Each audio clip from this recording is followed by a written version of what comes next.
Welcome to Contributor Wednesday on Bridge the Gap Network. In this series, you'll hear from thought leaders on a variety of topics dedicated to inform, educate, and influence the senior living industry. Hi, this is Traci Bild, CEO of Bild Co. I am conducting the sales and marketing podcast for Bridge the Gap, and we have a lot to talk about today.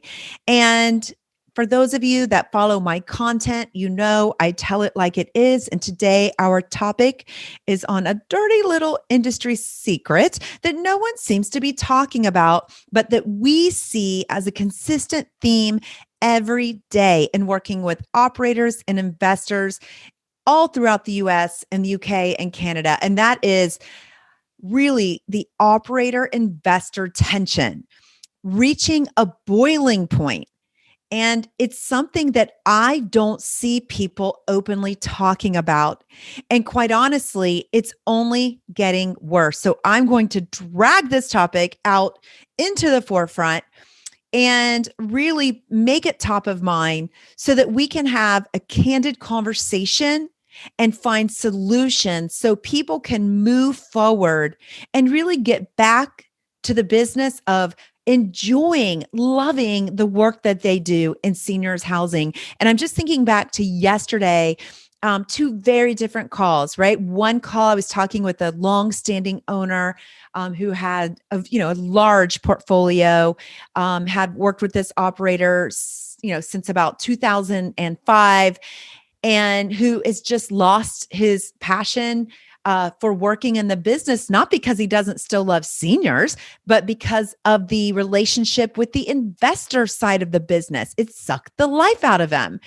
And I really could relate and understand because every day here at Bild Co, we work with investors. We understand their frustration, and we also get what's happening and the concerns on the operator side. Yet on an alternative call, I was on with an investor who was pulling their hair out and frustrated because in working with their operator, who's someone entirely different, they simply cannot get results. They see no end in sight to the declining revenue and NOI, no solutions, constant excuses, and a refusal to meet in the middle and work on performance problems together.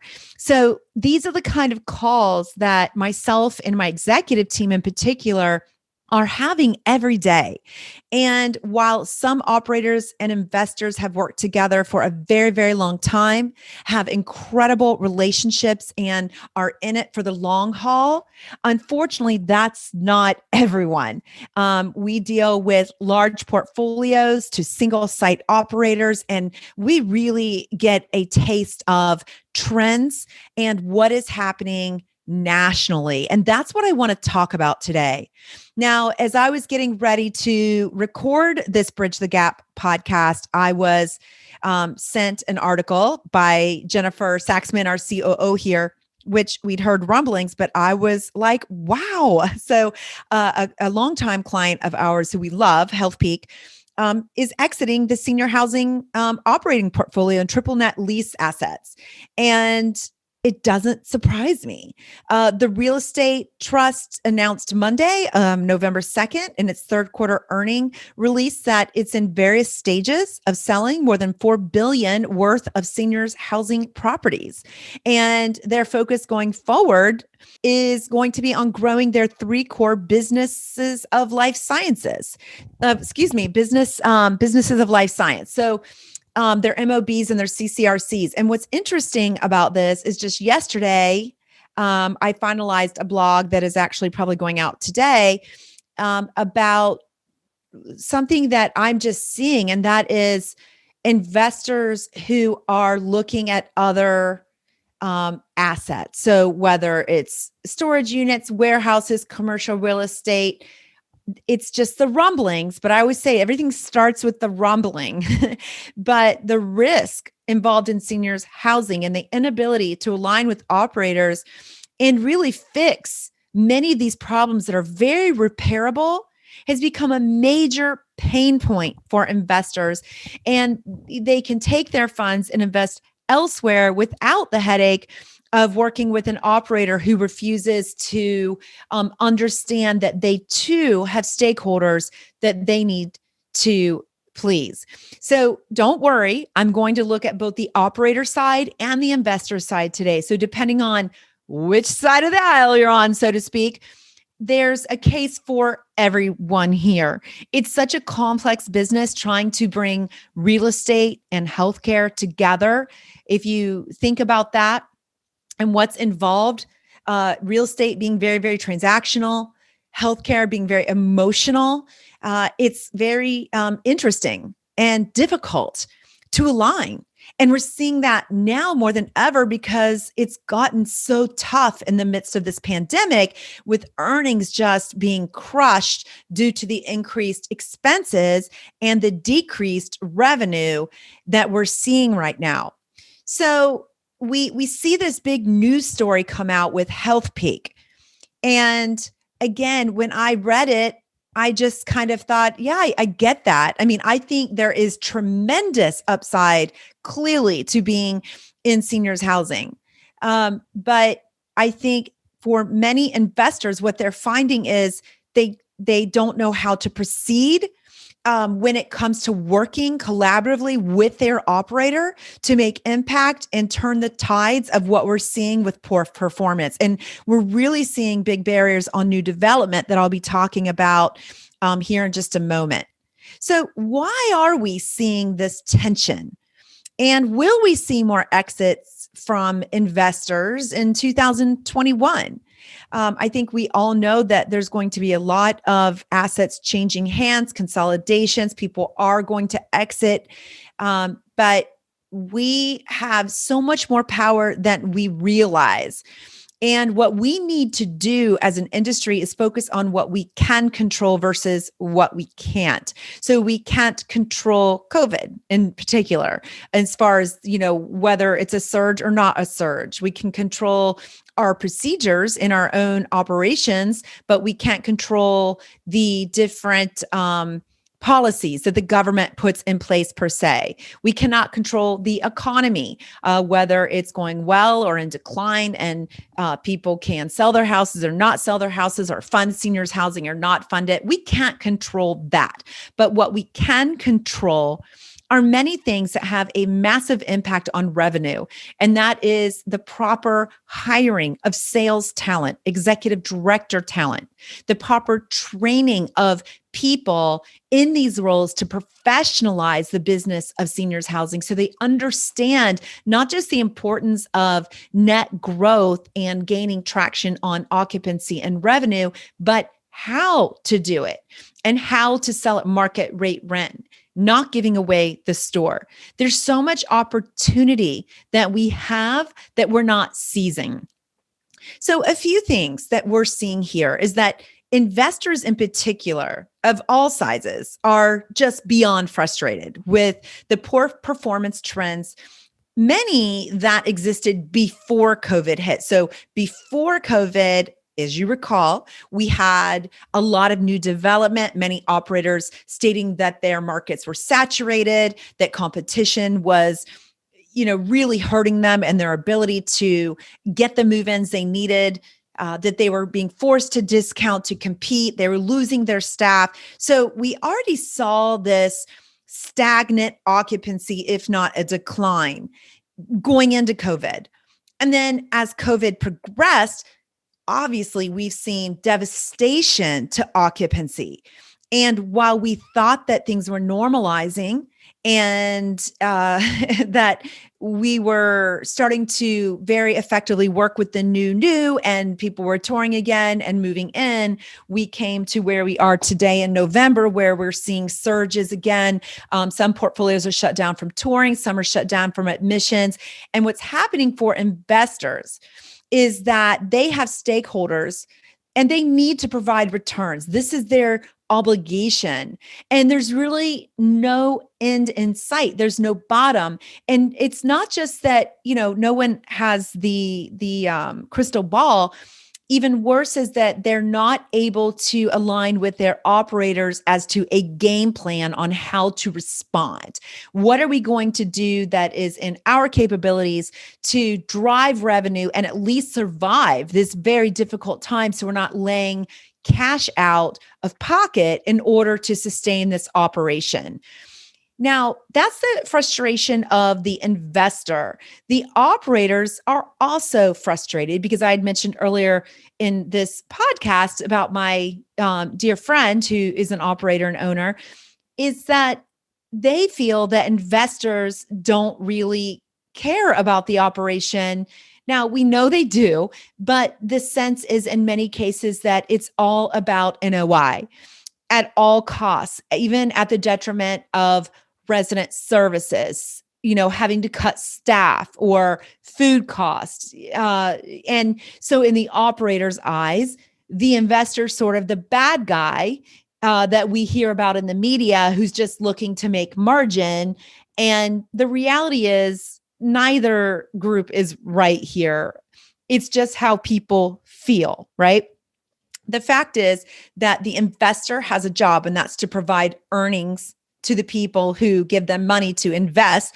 Operators have an obligation to take care of seniors and, deliver on what the promises are they made to their family members to really give them the care and the lifestyle promised. Now, these things are very tightly entwined because the reality is if we don't have earnings, there's really no money to put back into the operation. And some of this frustration could be alleviated with stronger occupancy and margins because when the operators are frustrated with the cuts that the investors are trying to make in order to provide an earning, what they don't seem to understand is that if we would be more diligent about training our people to find needs, build value, and sell at market rate rent, refusing to discount in order to get those quick, easy sales, there would be more margin in order to sustain the business and no need to cut. And we know there's really nothing left to cut. The real solution here is you have to drive top line revenue. And when you're driving top line revenue, you have to be really conscious about net margin per move in. So looking at what are we charging in rent? Is this an accurate market rate rent? You have to have a really good pulse on your market service area and what rents are being charged that are, very close to what you're offering.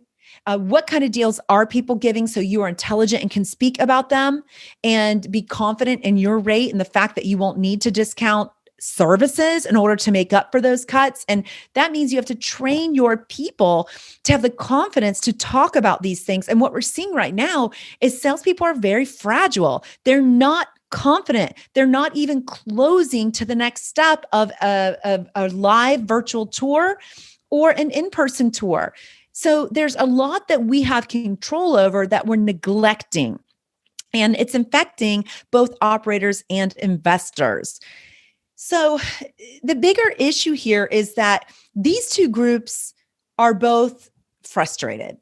And what we don't see happening enough, and where we end up getting involved, is bringing them together to agree on a plan of action to turn things around. And trust me, that's not fun. It's never easy. There's a lot of ego involved. And what I found though is when you get people to the table and you get them talking and you rip the Band-Aid off and you present the evidence for both sides, then you can start to make progress and come up with a plan that will produce a win-win for everyone involved, which overall will improve the operator-investor relationship because no one wants to lay their head on their pillow at night and just be worried or sick at their stomach or miserable with their job because they're not able to be successful. Everyone wants to succeed. What I do find strange is that we get investors need those results because that's how we're going to get the developments built, right? If we can't produce returns, people are not going to invest in the funds to do so. The kind of anomaly here is for many operators, there's really no desire for some of them. And I'm going to say that there's amazing operators and you know who you are. But there's this lack of urgency and a lot of excuses and statements like, we're doing that. But those things that many operators think are happening, such as calls being captured and converted into on-site or live virtual tours, are simply not happening.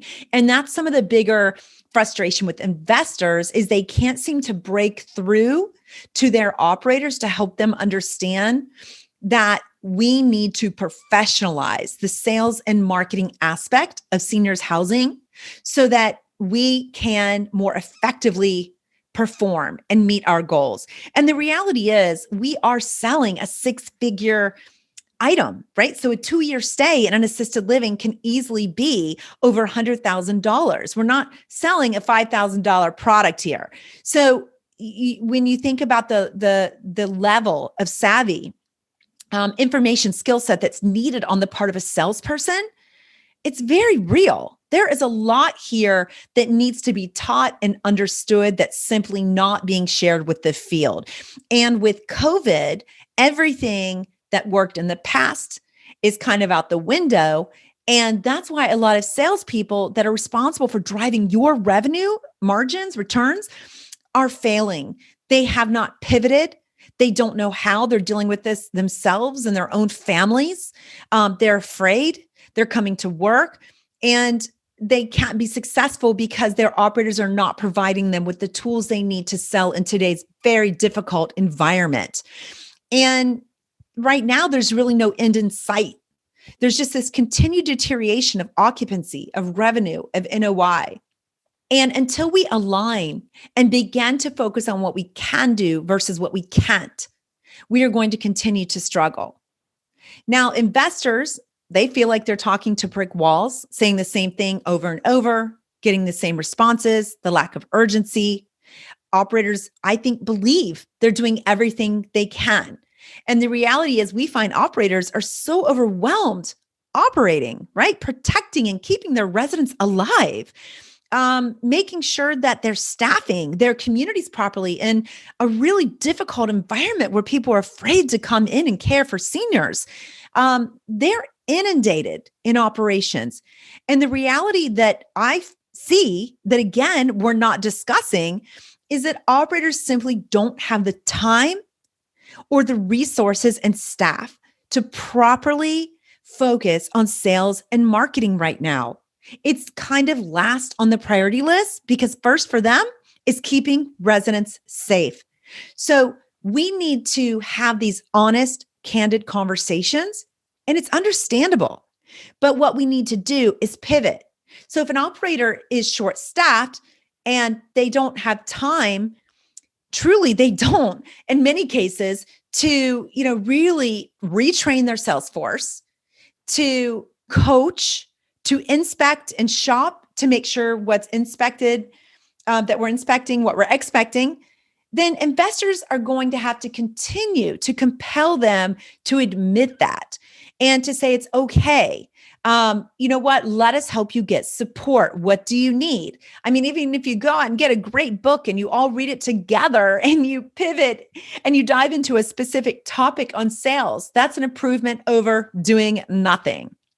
So why are we seeing this? It's because of performance outcomes. And again, for the investor, that's revenue. For the operator, that is patient care in many cases. So I would be very candid here and say that operators are struggling more than any other time in the history of me being in this business. And I've been in the seniors housing space for close to 20 years. And I think the sad thing for me is watching owners and operators that have a long-standing history in seniors housing that absolutely love what they do. And, people that got into this business because of a grandparent, right? Or it's a second generation family member, and they're very passionate about caring for the elderly. Watching them see this transformation of what's become more of a transactional business because it's being driven by the investor side with NOI really driving so many decisions. it's tough. And I just want to bring that to the forefront for investors just to try to put themselves in the operator's shoes. This has happened very quickly, and you can't just shut off your emotions. So with that being said, the operators also need to understand that if it were not for their investors, they wouldn't even have their communities to start with, or have the CapEx, or be able to do the things that they do to serve their wonderful residents. And only together can we be successful. And this sounds really simple, but this is a huge barrier that we need to talk about. It's creating a lot of friction. And if you don't know where to start, I mean, you just have to be very candid. And I know that can be scary, and it's not always easy to get into what might be a confrontational conversation. But you have to start somewhere. You have to begin this conversation with an end goal in mind. Operator's zone of genius is taking care of old people. Investor's zone of genius is raising funds to develop and finance the buildings in which these services can be provided. One can't live without the other. And we're at a point where this alignment, as we saw with Healthpeak, and I'm not saying that's why they exited, but I see and talk to many investors who are having similar conversations, that are pulling their hair out. We don't want them to leave our space. We want to have their confidence. So what I want to discuss with you now is, what will bring alignment? What is the solution here? How do we solve this very complex problem? Well, I want to start with, first, operators, you have to admit what you don't know. And we see a lot of ego, and you know me, I tell it like it is, but it's true. If you don't know something, admit it. And this is one of the greatest barriers we see. It's operators who don't want to admit that they don't have the time or the resources to address the gaps in their sales and marketing infrastructure or training. They don't want their investors to be aware that there's a weakness. But the reality is, if the sales performance isn't there, they already see it. So if you are struggling with teaching your salespeople how to stop discounting and to sell at market rate rent, how to generate organic, natural referral leads from your local hospitals, rather than using outside agencies who take your first month's rent, both of which kill your bottom line, or even things like how to get their salespeople to comply to something as simple as using the CRM so we have accurate reporting and data. We have operators that really are struggling here. And we have investors who are offering to bring in help, resources to get people trained, to pay for that training, and operators that are saying, no, thank you, we've got this, when the reality is they don't. So operators, if you are struggling here, you must be candid with your investor and ask for what you need. And just because an operator has a VPSM or a regional sales manager doesn't mean that they understand how to develop new training for a pandemic that is reaping havoc on move-ins, right? So many operators are afraid that if they admit it, their jobs will be eliminated. And I've had many vice presidents say this to me, that, well, if we need to bring in someone to do training, that means I'm not doing my job. But the reality is, the job is so tremendous and overwhelming that we can't expect them to know how to develop and roll out massive training very quickly. That is very difficult. Their job should be able to implement, to inspect, to coach, but their job should not be in jeopardy because they come and say they need help. So just something to think about. Investors have to be willing to either provide operators with the financial resources or to just provide those resources themselves to spend on getting the sales infrastructure, to put in systems that will help them to succeed. So something as simple as phone systems. Many salespeople do not have cell phones. We do not break sales calls out from other calls coming into the community, which means it's very difficult to direct calls to an answering service who could pass them off to the salesperson when they come in. They're antiquated. So, just the most simple things from that to call tracking lines to see which marketing campaigns are working. There's a lot of infrastructure that can be put in place that provide very quick wins. And with margins where they are and the pressure and the stress that operators have to perform, the last thing they're going to do is come and ask for more financial resources. So operators have to be open and receptive to the help that an investor is willing to give, because many are offering. And investors that aren't currently offering have to be open and receptive to the fact that what worked yesterday doesn't work today. And that if they knew what to do, they would be doing it. So if they're not getting results, they need a new plan. And you can take time trying to figure it out yourself, or you can bring in help that can plug in a plan and get your people trained to sell seniors housing in a pandemic and begin to net up and grow occupancy. This is the reality.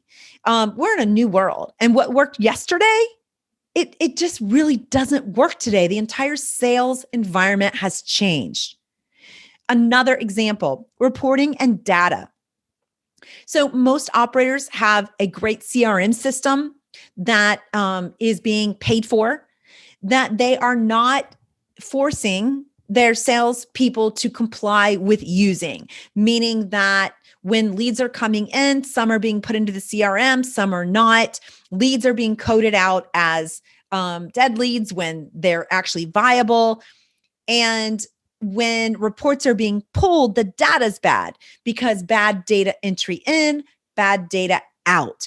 And this is another example of complete frustration between operators and investors, to where because we're looking at bad information, we're making projections for move-ins that end up being way off base.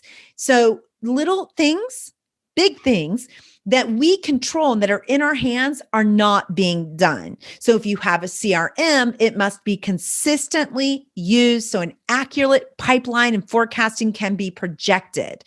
Investors, I want to bring up things like new development. So on the investor side, we see very, very aggressive performance and lease ups on new developments that are so far off base.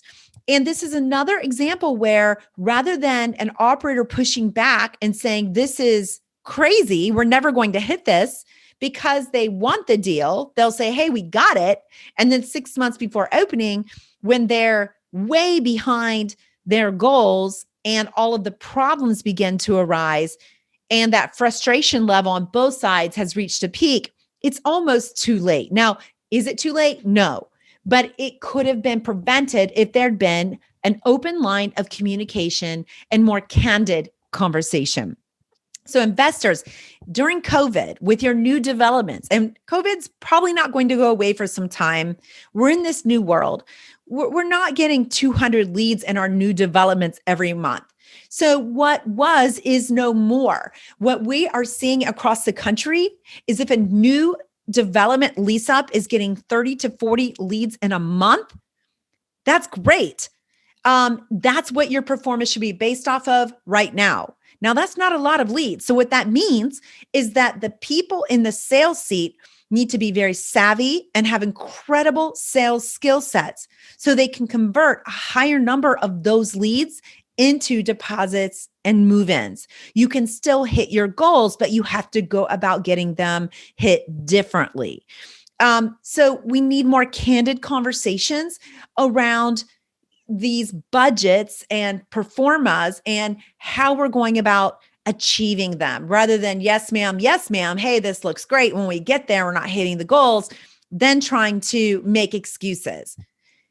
The reality is that both operators and investors need to put true effort in better understanding one another's business, riding along together if you're able to, so that maybe an operator's going on some of the visits with the asset manager.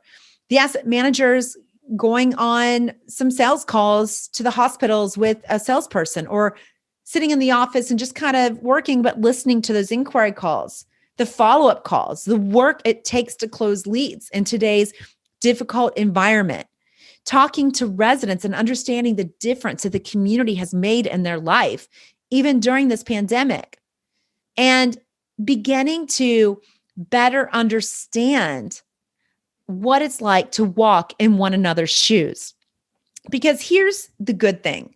There's so much opportunity for operators and investors right now because those baby boomers, they're coming and they will need to move, because the reality is no matter what their fear is of being separated from their loved ones and being isolated in their apartments, to getting COVID at a community, if the need is there and it's strong enough due to the realities of aging and not being able to care for oneself, the need is going to outweigh the fear, and they are going to move.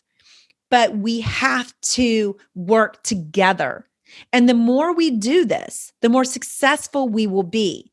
We're going to need more new developments. But in saying that, we need more realistic performance, right? And lease-up plans. We need more operators who are able to meet their investors in the middle and understand their frustrations and challenges and be honest when they're struggling and having a difficult time in particular market service areas. We want to leave our egos at the door, because that is the greatest killer of any business that I've ever seen in my 20 years of being in seniors housing, is that ego. It is detrimental. Let it go.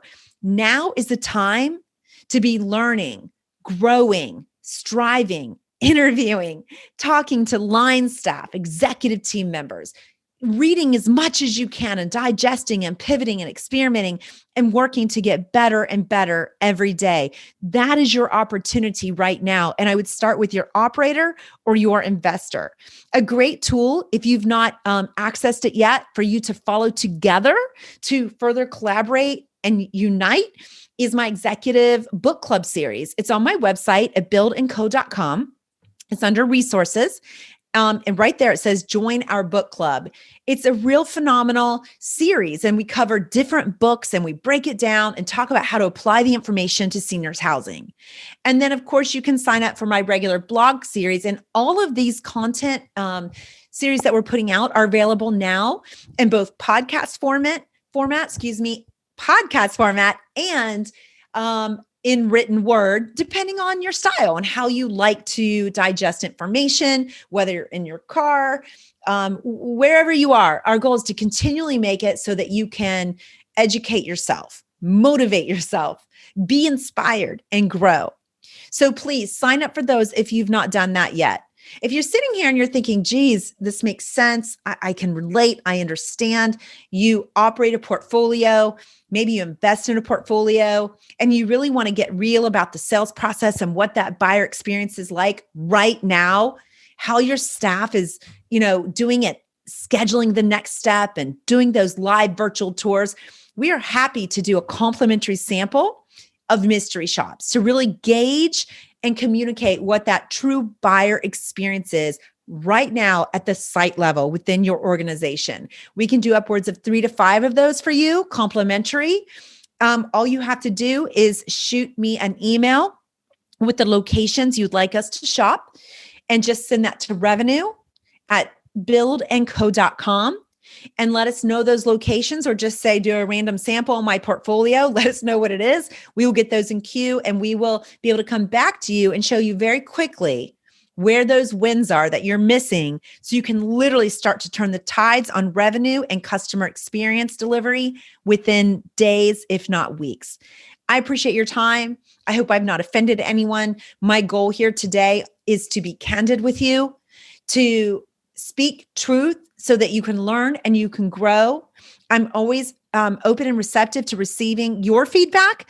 Any data and information you want to share with me can also be sent to revenue@bildco.com. And I want to, as always, thank the Bridge the Gap team for the opportunity to speak with you today on this wonderful podcast series that I get to be a part of. Thank you so much.